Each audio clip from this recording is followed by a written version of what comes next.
get the answers or to just talk about them and brainstorm.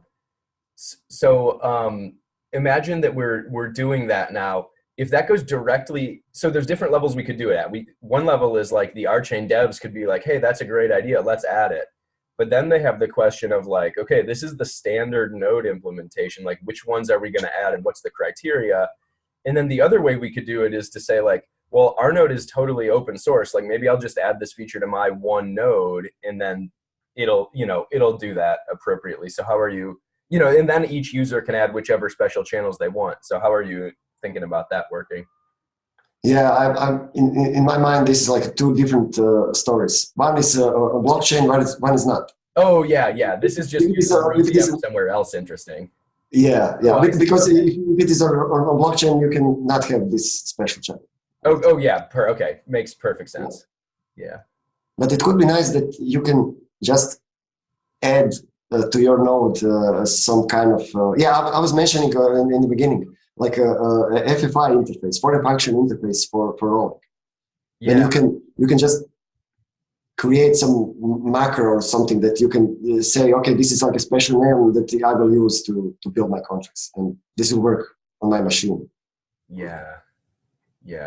Well, that's interesting. I was thinking about a sort of related problem yesterday when I was working on Roxy, and I'm getting to the point where I was thinking like, okay, this is working well enough that I'd like to have like a standard out channel or something just so I can, write a hello world program or something like that. And then I was trying to think about like, what's a nice reusable, like abstract way where I can just say like, okay, this particular URI, row IO standard out maps to like this function. And, there's some whole list of associations like that. I didn't solve it yet, but that's like a point that I'm at. So you were thinking how, what you can send to standard output and use this information to in some other way. Yeah, right? Exactly. And so once that's solved, then it's not such a bigger step to add exactly what you're talking about. Yeah. My starting point is exactly the same. Yeah. I was thinking maybe I can print something to standard output and have some parser on the output that will just say, okay, this is HTTP request. I will make this request. Yeah. But this is like a messy thing. Yeah, right. And if you've already got a way to access standard out, use that same way to more directly access the yeah. And we really have everything already inside the JVM or Scala. So we could now. You're saying that this would request some data. This HTTP request would request data that would come back as what? Rolang or as a JSON? As JSON, and what would happen to the JSON? It will be converted to. It will be automatically converted to map and like a map as an object and the list as an array. Array as a list. So I was thinking that this communication will be in JSON format. So you will work with the maps and list in Rolang and just making the request. So it's like a standard channel, but it's not in behind the channel. This will be like HTTP communication, but for you, this is like a normal channel that you send a map and URL for that.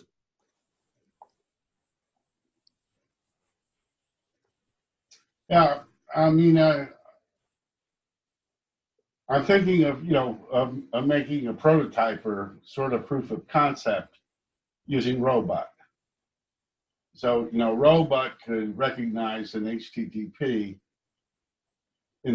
request in the log. Okay. Yeah. It could execute the request. It could get back to JSON. It could format that as Rolang and eval it.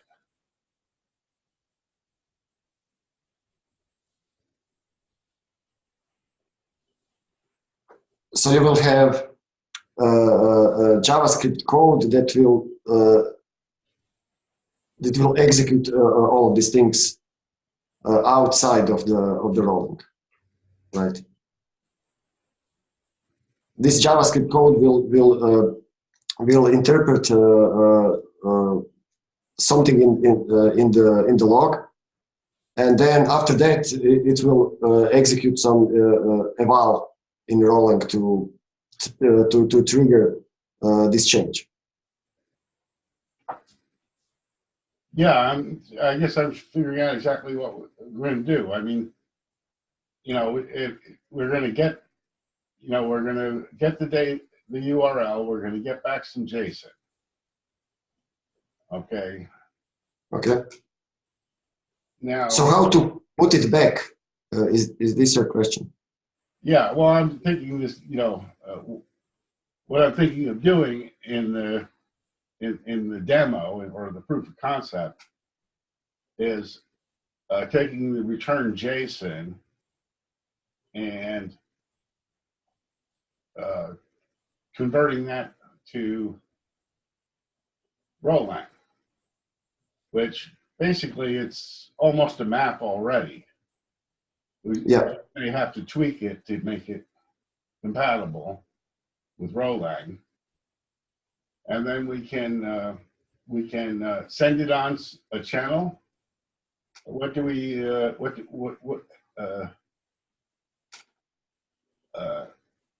you know, the request would have to maybe give a URI of a channel to be returned on, the JSON for the JSON to be returned on.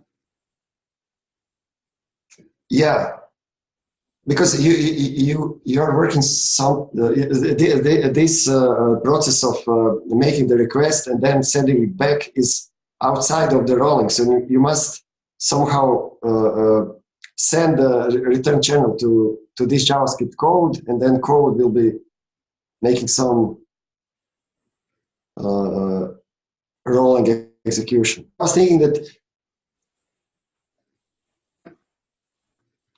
that's exactly how the hash functions work. I don't think that's that big of a problem.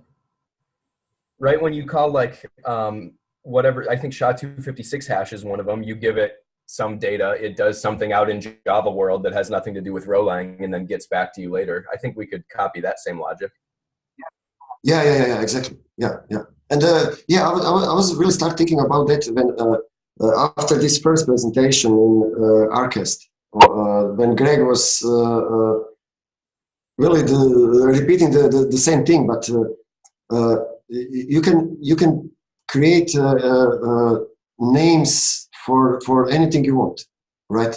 You can just say, okay, this is my resource and this is like a special name, and you just call it and that's it. So that was like very interesting. So yeah, this is like an Oracle interface where you can call anything as an Oracle, so to speak.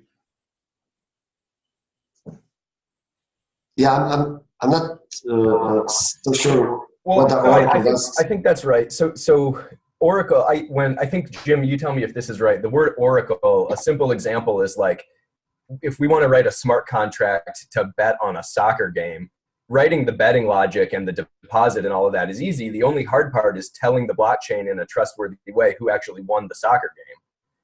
So the Oracle is just some source of data from off-chain that we're gonna, as an axiom, assume knows the winner of the soccer game, and then everything else follows from there.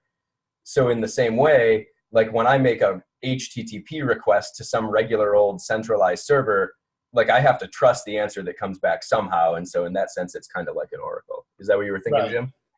Yeah. I mean, an Oracle generally means any off-chain. Yeah, a source of off-chain data. Yeah. Oh yeah. In that sense, yeah. This is like a very, very similar. Yeah. Cool. A very general purpose Oracle interface, very simple compared to most. Yeah. As I've been looking at doing oracles on RChain and RChain, what was the other one I was looking at? Yeah. In essence, when you have interaction of blockchain, it's the other blockchain is like an oracle. Yeah. So the same documentation on how to create an oracle applies. Yeah, I think this is actually a pretty interesting idea. I just dropped in the chat the JavaScript code. Dan wrote this part of the code that converts JSON into serialized like Rolang data types. If we wanted to write that again in Rolang, I think it would be a lot easier because here he not only handles the like, you know, converting JavaScript objects into like a different map interface, he also handles the protobuf encoding, and if we do it in Rolang world, that stuff all happens automatically. Yeah, definitely. Yeah, you don't need to work with the protobuf, right? You have directly everything. That's right. That's right. Well, it could be. I mean, I don't know what if you guys were in the mood to dive in on this right now. Like, it probably wouldn't be that hard to write the code that converts from Rolang data types to a JSON string. It might be harder to go the other way just because there aren't nice ways to work with strings in Rolang. What do you mean nice ways to work with strings? What we need for this conversion? Well, I was thinking like if I just get back some string of JSON, in principle, it's not that hard to like convert it to a Rolang map, right? I just, I would need to match the curly brace. I need to parse that thing basically is what I'm saying. And like the fanciest string operation we have is slice, like I can take a substring and that's about it. But I was counting that this work will be done inside the Scala. Oh, great! You're not saying directly in Rolang. Yeah, I was thinking that Scala will convert this to map and list, and we'll just have everything, Yeah. Okay. Yeah. Right. That's part of the magic. Yeah. Okay. And related to that, we have blocks, right? That are like something that is not in tuple space. And I was thinking that this is also Rolang code, and maybe we can have a special name to access blocks, for searching blocks, because now you are searching blocks as a text, but we have a Rolang. Yeah. So maybe we can use Rolang to access this also. Yeah, that's a good idea. I thought there was one. I don't remember where in the RChain code base to look for like the list of all of the magical channels, like standard out and whatever, but I thought there was one that at least gave you like the block height and maybe a couple other things about a block. Yeah, they call Oh no, maybe that's not true. Maybe I'm thinking of deploy parameters. I found it. There's a name for these extensions. Yeah, powerbox maybe, or I don't know. I forget. But can we search it just, for example, for standard output? Oh yeah, good idea. Search for insert arbitrary. Oh yeah, that's a good one. That won't appear very often.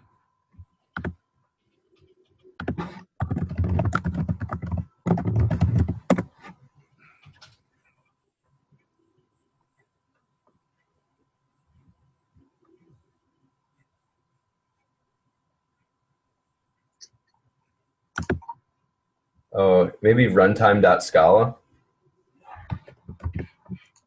Yeah, I found test, but this is not the code.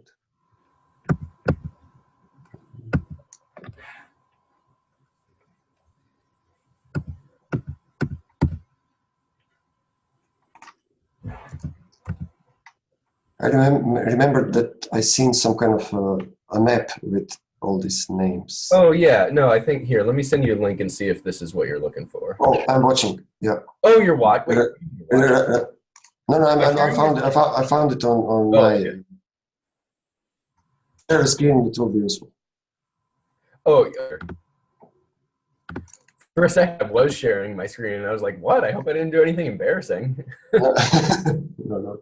Is this what we're looking for? Yeah, around Scala. Yeah.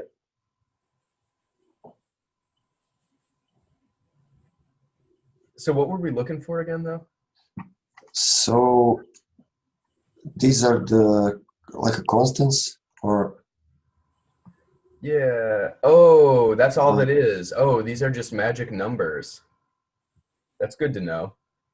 I'm not sure what I'm looking at totally though, because I think some of these, like these ones come in through the power box, right? You do new standard out in backticks, but other ones like this one, you just call with like at quote ed25519 verify. That one doesn't come in through the power box, and some of them I didn't even know existed. Okay. Yeah. But anyway, like, yeah, I don't know where maybe we were looking for like how standard out works, I guess, or something, right? Yeah, can you scroll down a little? Yeah, down. Yeah, totally. I think. Oh, look at this. Yeah. This is what you're saying. This is like these ones work a little bit differently. Oh, and fewer of them are here. Yeah, those like delete ones or whatever. They're not all. It only went up to 14. Yeah, all of these didn't get moved down to this for some reason.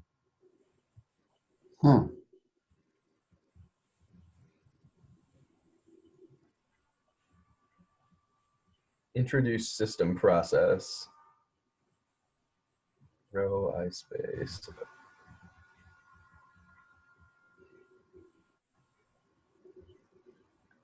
I don't really know, like, what am I looking at here? Oh, these are parameters with types, right? Yeah. So this is okay, so final case class context, but I'm calling it, does that mean this is like a constructor? Like when I want to construct one of these contexts, I give it these 5 things? I'm also a little struggling to. Oh, yeah, okay. So this is like implementation of, this is like a definition of this class, but what does it mean to implement these system processes? Is this like correct?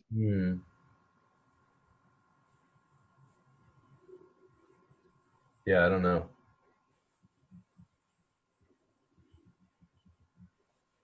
Okay. Oh, okay. This is starting to look relevant, maybe. So it looks like okay, so they're defining this URI, fixed channels dot standard out 1. I don't know what that means exactly. Oh, 1, 2, 1, 2. Oh, maybe this is like how many parameters we're expecting.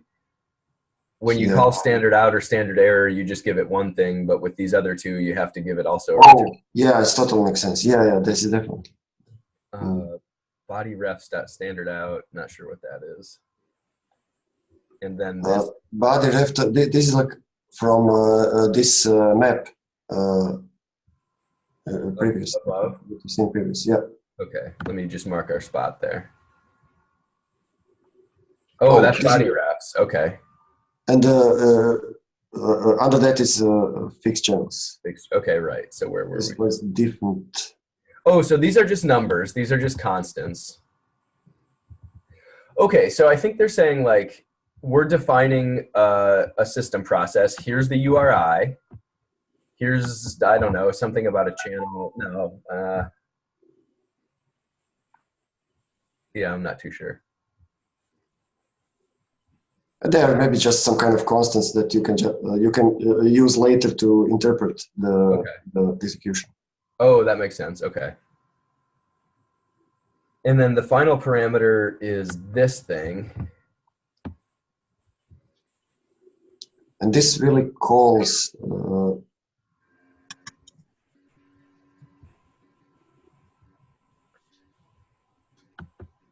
yeah, at some point there should be like a Scala print line, right? That but this code is it's using this final encoding. So if you can see this is a function that you will have this context supplied to this function. So someone else is interpreter for this system process definition. Okay. Where this must be, where should be the code that it will say okay, if you call this standard output, now use this real standard output and do something. Yeah, okay. So I mean, these look almost identical, all of these. I feel like I could write one of these parts myself Yeah, at this yeah. point. So, okay, here's one. Here's insert arbitrary. It takes 2 parameters. Is that true? What is it? Oh, it takes the thing you want to register and a return channel, and it gives you back the URI. So you know better than me this. Okay, I think Jim knows even better than me. How does insert arbitrary work? Yeah, you give it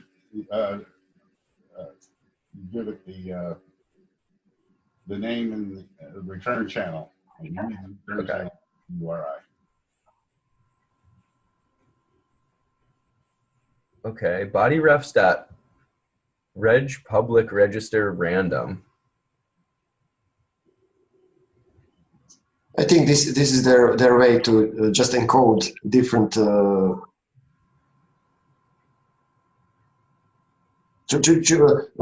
just have a constants inside the code, which is typed and not just a string. So. Yeah, makes sense.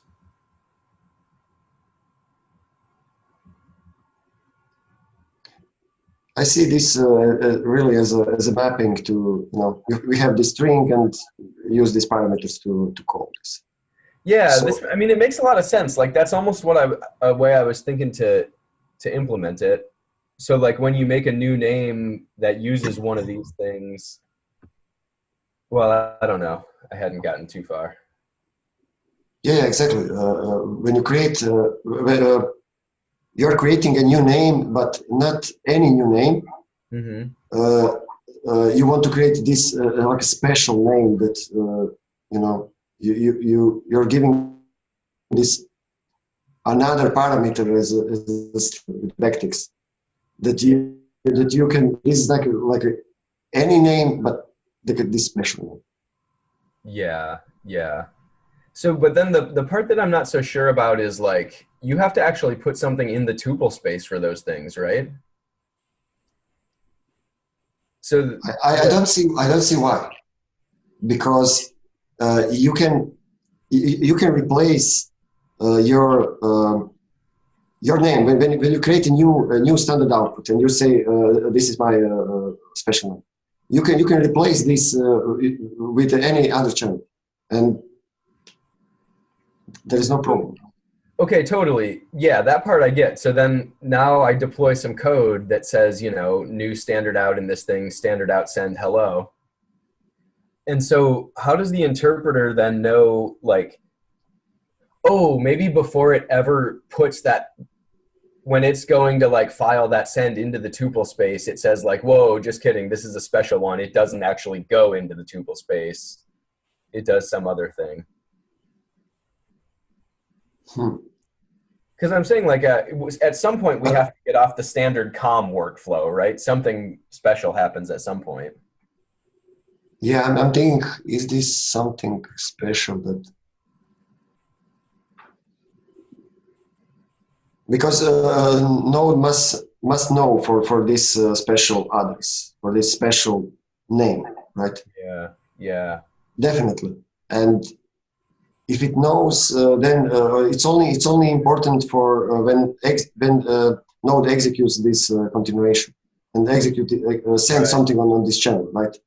Oh, maybe that's what this body stuff is. Oh, yeah. These are like contracts. So of course we need to know, with a contract, you need to know like what channel you're listening on and also what the continuation is. So maybe this part is like some way of telling the interpreter, like when you execute this COM event, when someone sends on, this deploy params channel, this is the fact that we have one of these like special continuations. That's how you know to get off the standard COM path, that like we're going to treat this one specially and do some Scala thing.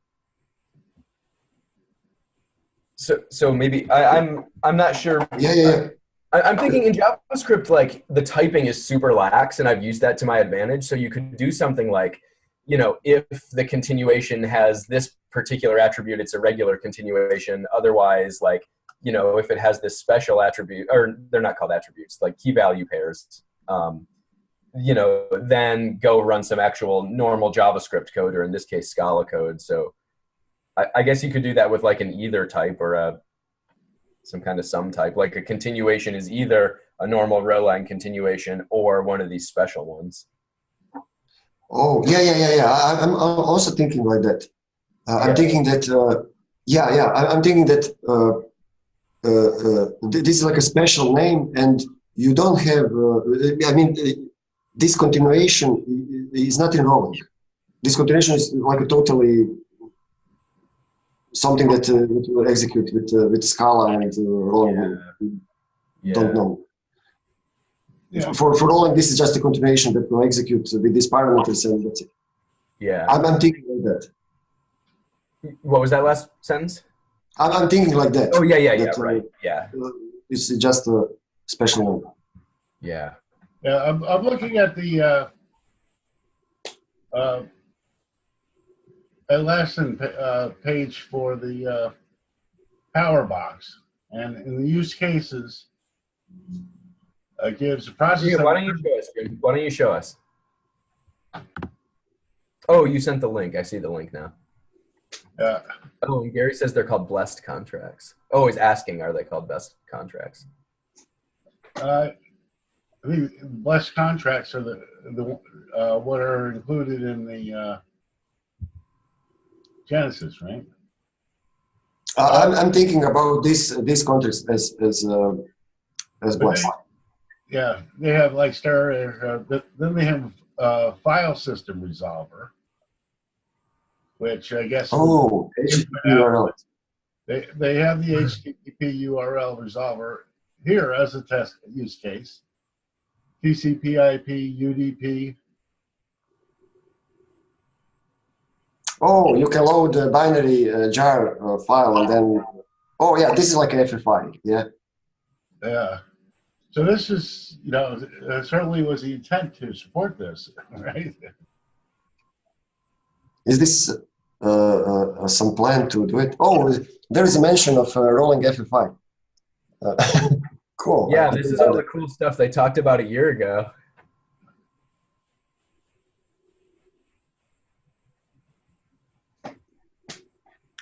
Okay, so they're planning to do it. So now we need to find where is the implementation for this code.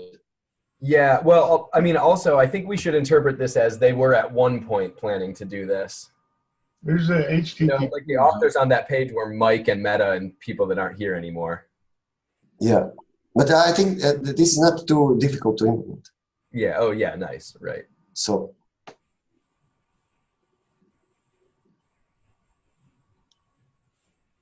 You want to vote for this? Oh, definitely. Oh, well, this is actually cool too. It would work with an arbitrary URL. You give it a URL, it gives you back a thing, and that thing is more like what we were talking about. Now I can send it with JSON requests or whatever. Yeah. Requests. So if you only work with HTTP, you don't need any like a special API. So you can build your application, and you will have endpoints that will directly communicate with the rolling. So. Yeah, I was originally thinking of the other direction, where you wanted to access the blockchain. That's where a GraphQL caching layer would come into play. But this is like the same thing. Rolling can accept requests, and after that you can do whatever you want inside the rolling and just return JSON. So Tomislav, are you thinking of so there's all these libraries and there's one in Python that I found in Haskell where you can write your server using your preferred length, right? So I could spin up a Haskell project and write a web server that, maybe it's just a simple ping pong kind of thing, or maybe it takes in a string and gives you a randomly generated hilarious cat animation or something like that. But are you thinking of ways this could be how you write your web server in Rolang kind of thing? In a sense, what is the web server? It's just some code that can interpret HTTP request And answer them. right? And it can send and receive some data. Yeah, right. So in rolling, we don't have to create all of these things. We can just use some library from Java. Yeah, right. Because for a request, you only need to say this is my URL and some HTTP parameters to say is this a get or post or. Mm-hmm. Mm-hmm. Yeah, that's cool. I think that's a great idea. I do think it's a little different than how Jim was saying though. Oh, well, maybe only because of the blockchain context. Yeah, no, I was thinking of where you could put a URL in your browser and access data on RChain. Okay, so it comes from the blockchain, right? yeah. Now, so I suppose it could work both ways. You could listen on a URL, in which case it would accept a request from the browser. And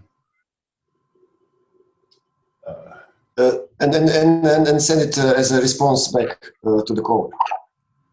Right, or you could access a URL externally.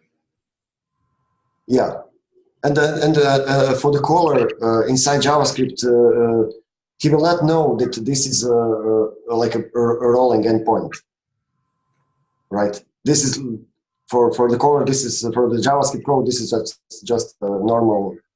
Yeah, it's a REST endpoint. It doesn't matter if it's written in JavaScript or Python or PHP. Right. It's just an endpoint.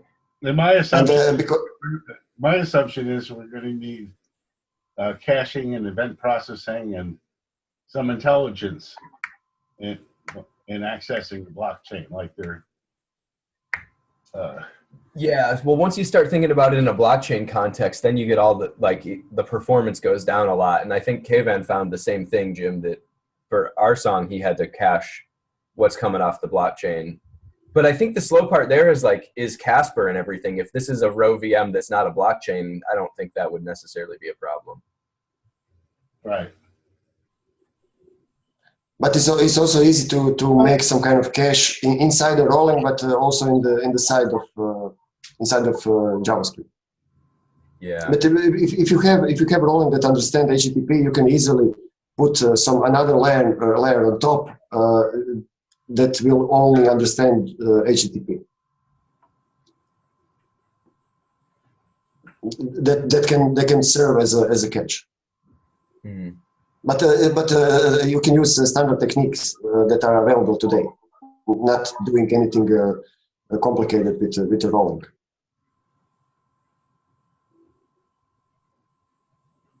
Yeah, now the idea that I'm thinking about, this is a little different, but definitely in a similar vein.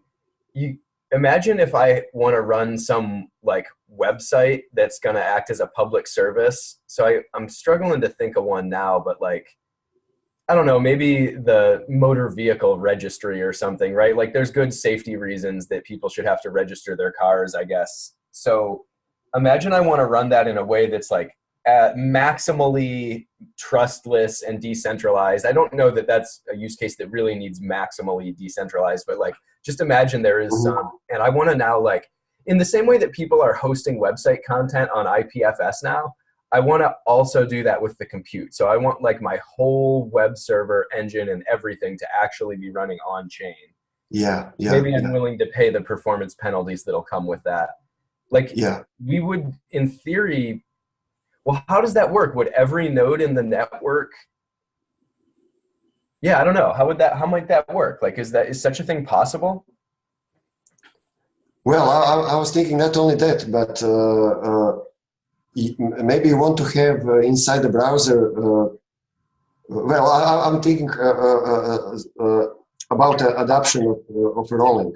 So gradually, we want to have rolling to execute even more and more things. Yeah, right. And why not have a special, if you want to something more secure, maybe you want every execution inside your view in the browser in HTML that will that you want to be executed inside the rolling. So you can send everything to rolling and say, okay, now I press this button. So rolling can, okay, this button is like that, and I will just generate another HTML that you can show to the user. Oh, so you can eliminate layer by layer of this old unsecure code. Yeah. So I was thinking that maybe about extension for the browser that really don't do anything for each action. It will just call rolling and expect for rolling to generate UI. So you can have as secure as it can be for now. Yeah. Until we build a rolling browser. I think if any they is going to build a Rolang browser, we're probably the most likely people to do it. I don't know of anybody else that's working on it. Yeah, well, we just need the HTTP in the powerbox, right? Yeah, and soon we will have our node running in WebAssembly, so this transition will be like a very close. The whole execution. Sorry. What do you mean? Well, pretty soon, WebAssembly. Yeah. Because who's working on it? Who's working on it? Sorry. Who's working on? Oh, I don't mean anything special for. I don't mean anything special for rolling. I mean it. Soon WebAssembly will run any program in Java or any other language. It's just becoming ubiquitous, and yeah, it seems like soon everything will run on WebAssembly. Yeah. If games can run inside WebAssembly, then everything can. Yeah. All right. I mean, obviously on RChain, we're dealing with eventual consistency on a network app. Decentralized app. The real issue is how long is eventual? Yeah. But there is a bound that Greg was saying for error correcting codes. Yeah, have you, I know Gary wants to talk about that. Have you made much progress understanding the error correcting codes?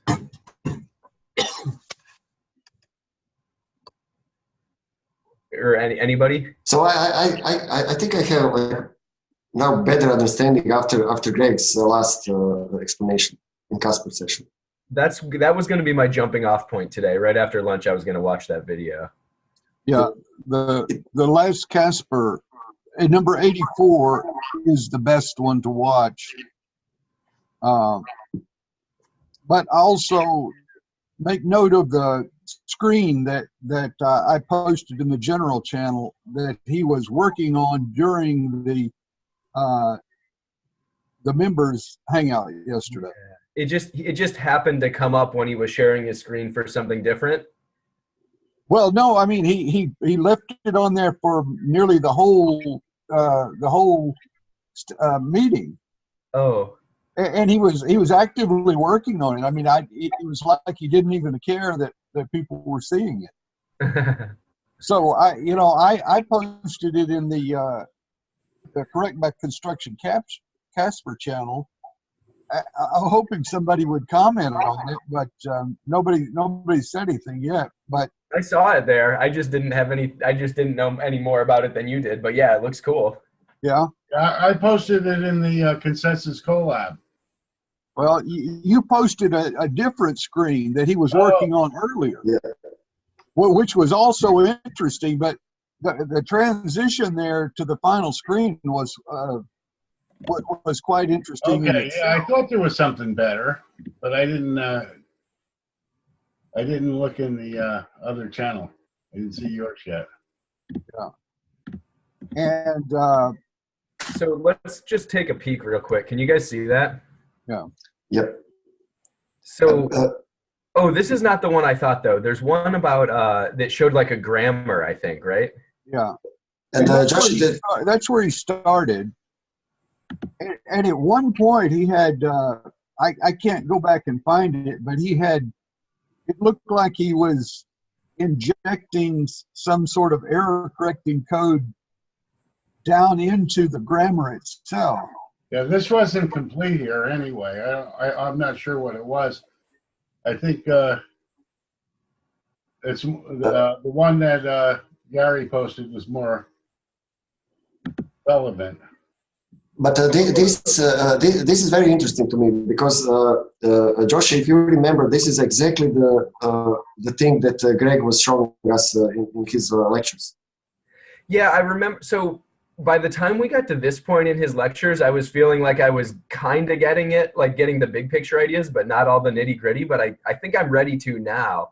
And I remember inspecting or in thinking about at some point a calculus where you needed like a send and a receive and a catalyst to go, all three things come together or something. And so I wondered if that's like what this K was, or K is context maybe, or yeah, what do you make of this? I think you're onto something there, but I would recommend listening to the last Casper. Yeah, definitely. Okay.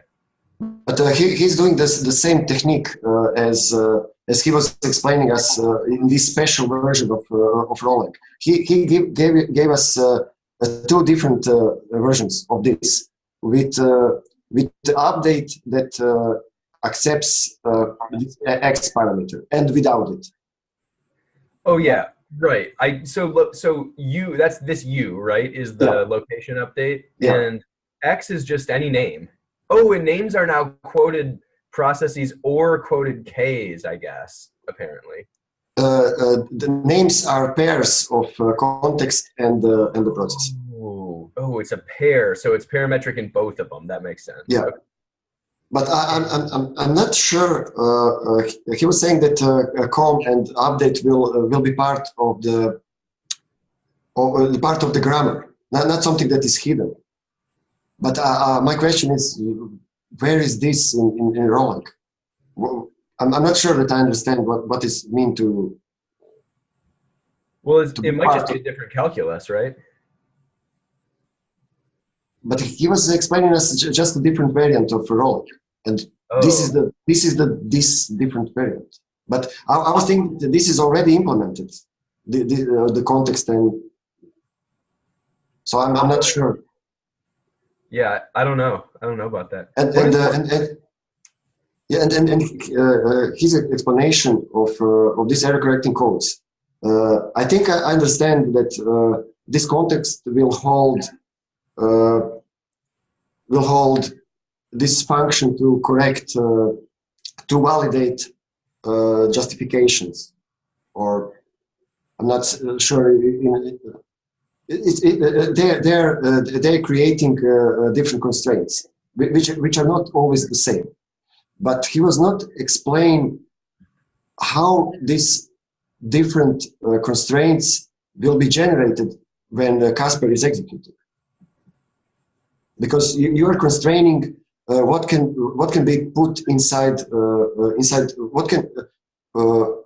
what are the conditions to create a new block. So if you have something that is I'm thinking that if you have something that is computationally very expensive to so if you are some value that there are two that you are building too much that you're building a network that is too different from existing one, you want to eliminate this one to create such a block, because you search the whole tuple space, which Kent was saying that is very expensive to. You must somehow to constrain this, and this will be held inside this context. But he was not explaining how to create this this dynamic constraints. So what were you saying about searching the whole tuple space? When does that happen? So Kent was explaining that if you have if you have two networks that, so you must find the last ancestor that are agreeing with you, right? Yeah. Okay. But if it is too far away, you need to search like a big chunk of tuple space. Oh no, big chunk of the DAG, big chunk of the block DAG. Big chunk of the block DAG. Yeah, exactly. Sorry. Yeah. Yeah. Okay. I see what you're saying. Which can be costly. So Greg was saying we can eliminate these kind of things from so that validators can easily say, okay, this is like two different network. You cannot do this. It's not valid. Oh, interesting. Okay. Did it sound like a concrete idea, like something that might work? Yeah, it totally makes sense because Greg said that before they made this another thing for safety. So you are constraining what can be put inside tuple space to be safe, but now they're doing the constraint to be live. So you have this synchrony constraint. So you can say, okay, you are putting something inside the block, and you can validate this with this function that is changing with each new block. Okay. So you have different constraints in different part of like when you build the deck. Yeah. So this makes sense because the data is always changing. You don't have like a concrete value that you will eventually agree, and that's it. So you always evolve. Right. Yeah. Right. So, but what was the technique like? So, if we're all validators, and I haven't made a block in a while, and then I suddenly make a block, but I make it way back somewhere in the DAG from a bunch of generations back. The problem is like you guys as validators would have to search a big chunk of the DAG to find that common ancestor. So, but what was the technique for making that not a problem then? So yeah, this is my question, because Greg was saying we now have this technique to do it and use all of this stuff from bisimulation and everything else that Rolling already had. But he didn't give like a specific implementation or how to do this dynamic. Right. And then I'm a little confused when he gave this interpretation with the comma and upward.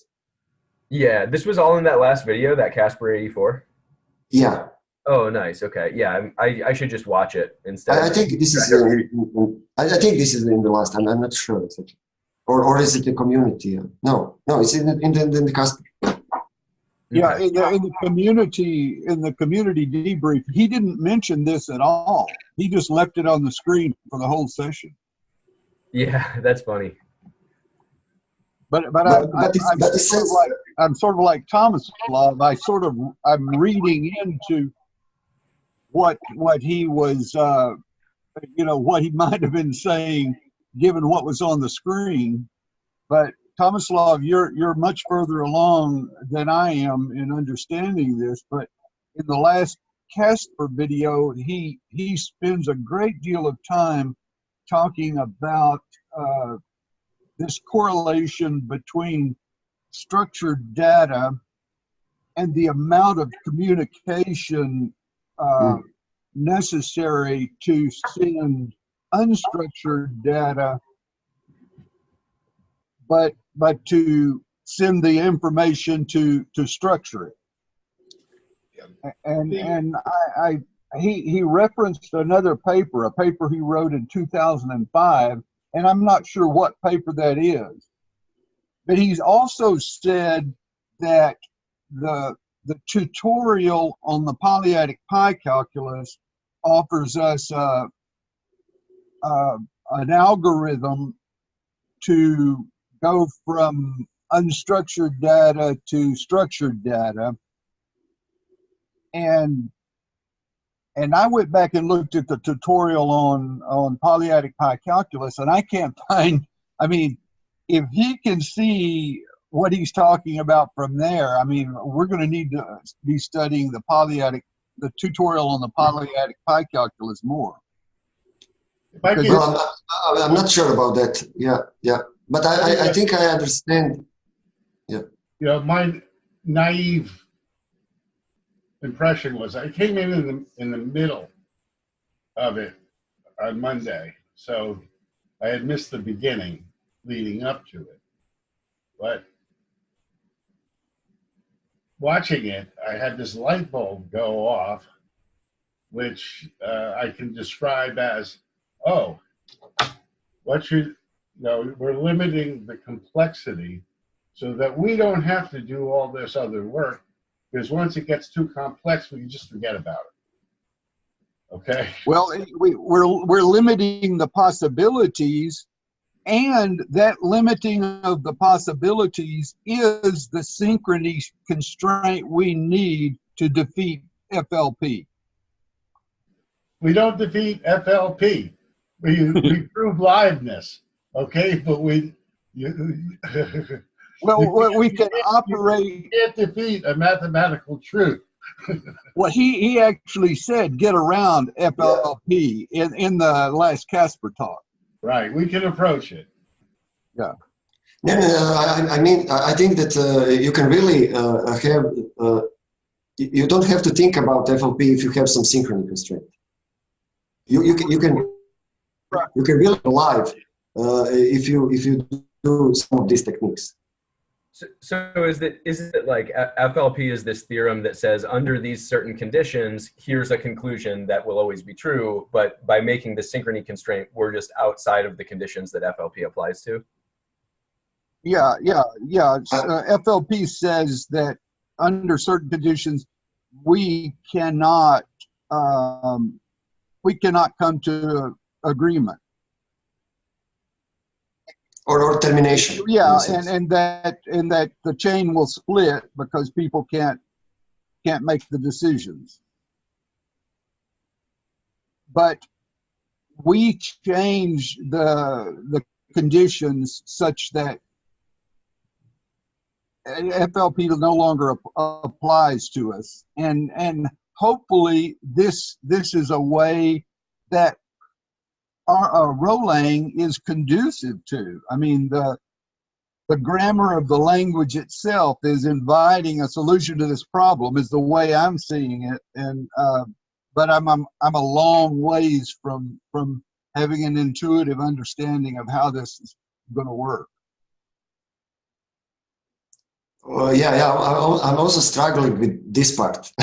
how this can be done directly in Rolang. But I think I have some understanding on this, how to see this synchrony constraint between more complex structure. So in a sense, we have this complicated structure that is a complete deck, but you cannot just send your new block to every validator instantly. So we have this atomic operation that can be only done. This atomic operation is creating the block. So in that sense, you want to have like a bigger structure, some complicated structure that you can communicate, but and you can communicate this structure only by sending this atomic data. For example, in binary communication, you have zeros and ones, but you have characters that you are sending. So in that sense, you must encode, you must have, as Greg was saying, this dance of communication to communicate a character or list of characters. And in this communication, you can say, if I received something that is not exactly the character on this more complicated structure, you can say how many these communication events of zeros and ones you need to have to receive the more complex structure.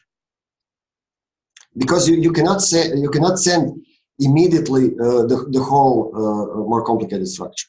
You need to say 0, 0, 0, 1, 1, 1, 0, 0, 0, 1.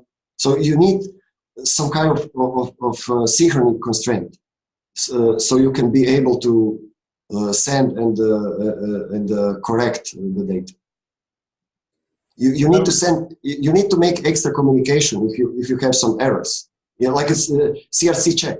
You need to send more zeros and ones, so you can be sure you don't have an error. I saw someone posted the noisy channel coding theorem earlier. That's exactly what that says, right? Like the more lossy your channel, the more noisy your channel is, the more bits you're going to have to send to ensure integrity. Yeah, and Greg was saying that we can calculate how many of these communication events you need to have to complete consensus, or I'm not exactly sure how this works in consensus settings.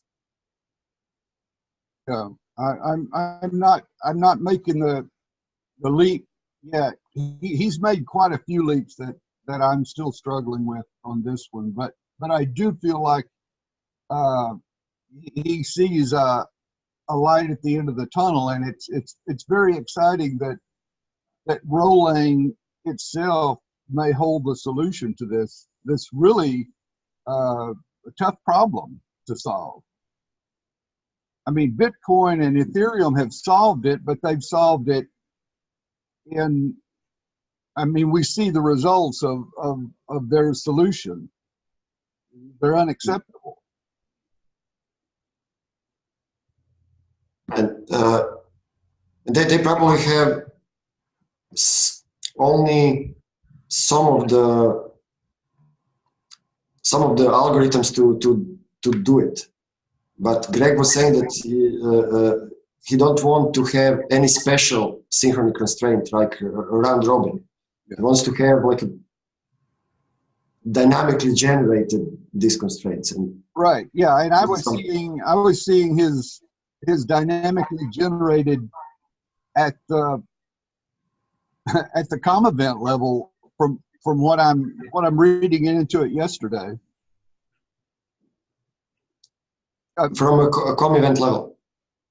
Yeah. What do you mean by a COM event level? Well, I'm talking about where he's pulling in this error correcting code and extra communications. He's trying to bring it down into such a fine level that we approach asynchrony. I mean, it's almost going to be transparent, our guarantee of synchrony. And more than that, it may be optimal.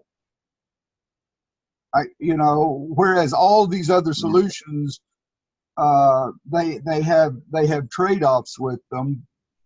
I think Greg may be onto sort of an optimal solution here. But anyway, I encourage Joshy. I would love to hear your thoughts on the Casper video after listening to us talk here and so on and so forth. Yeah, I'm pretty excited to watch it. I was just thinking maybe I should go watch it right now. But we can talk about this tomorrow, right? Yeah, well, that's what I was thinking. Yeah, we're getting into consensus stuff, and so it sounds like maybe we're going to be set up to have a good, productive consensus session again. That would be. Yeah. Maybe we can ping the consensus people and say like, hey, make sure you've watched this Casper Stand Up 84 before tomorrow, and that can be a good jumping off point. Yeah, and he also talked about this in the 3 previous Caspers before that, 80, Okay. or 81, 82, and 83.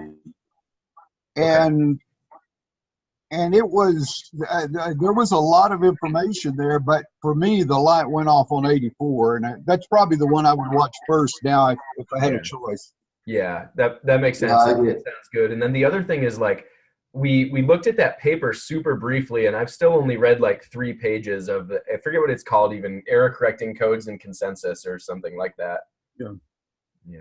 So. Yeah, I used to think that may be the key, but I think Greg's take on it may be even better, or at least easier to understand than that one paper. Cool. Nice.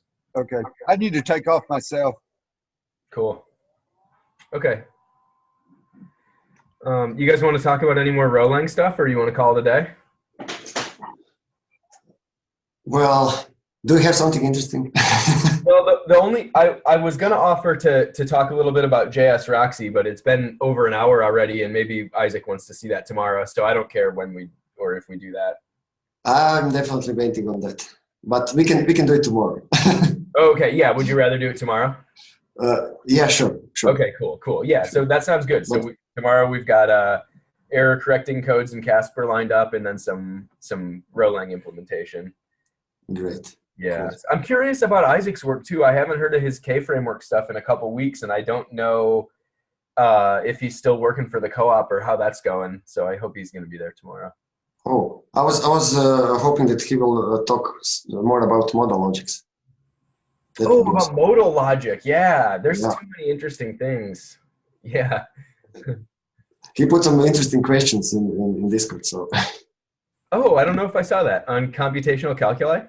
Yeah, but like 10 days before, or even more. Oh, okay. Yeah, I'll have to scroll back and find them. Yeah, that sounds good too. Oh, yeah, I see a screenshot. Can anyone shed some light on this exercise? And it's oh god, it's got it's got Muse and news, and yeah, I'd like to talk about that too. That sounds great. Because I'm thinking that if